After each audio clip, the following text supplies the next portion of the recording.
लेस्को इंतजामिया ने डिफॉल्टर्स और बिजली चोरों के खिलाफ रेंजर्स की मदद मांग ली है। टॉप 100 डिफॉल्टर्स के खिलाफ ऑपरेशन होगा। पहले मरहले में ओकाड़ा सर्कल में रेंजर्स मावनत करेगी। आपको अपडेट कर रहे हैं इस हवाले से कि पहले मरहले में ओकाड़ा सर्कल में रेंजर्स मावनत करेगी। टॉप 100 डिफॉल्टर्स के खिलाफ ऑपरेशन होगा। इसका बाकायदा नोटिफिकेशन जारी कर दिया गया है।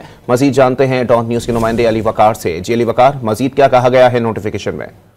जी बिल्कुल, लेस्को काम को जो बिजली चोरी और डिफॉल्टर्स के खिलाफ ऑपरेशन या कार्रवाइयां हैं उसमें बुरी तरह नाकामी का सामना करने के बाद अब जो है वो रेंजर्स की खिदमत हासिल करने का फैसला किया गया है। इब्तदाई तौर पर जो उखाड़ा सर्कल है वहां पर रेंजर्स की खिदमत हासिल की गई और वहां पर तमाम जो महकमे हैं उनको ये आगाह किया गया है कि जो डिफॉल्टर्स हैं 100 बड़े डिफॉल्टर्स उनके खिलाफ रेंजर्स जो है वो ऑपरेशन में लेस्को टीमों के साथ मौजूद होगी। उसके लिए तमाम जो अफसरान हैं उनका साथ दें। इसके अलावा लेस्को ज़राए का ये कहना है कि उकारा सर्कल में ऑपरेशन के बाद जो है वो कसूर, शेखुपुरा और दीगर जो सर्कल जहाँ पर बड़ी तादाद में इस वक्त डिफॉल्टर्स मौजूद है और उनसे रिकवरीज करने के लिए जब लेस्को की टीमें जाती हैं तो मुज़ाहमत का सामना करना पड़ता है। ऐसी सूरत हाल में तो अब रेंजर्स की खिदमत हासिल की है। इस हवाले से ज़राए का कहना है इस वक्त अरबों रुपए के जो वाजबात है वो नागरिकान के जिम्मा है जिनको हासिल करने में लेस्को को नाकामी का सामना करना पड़ा। इसी वजह से अब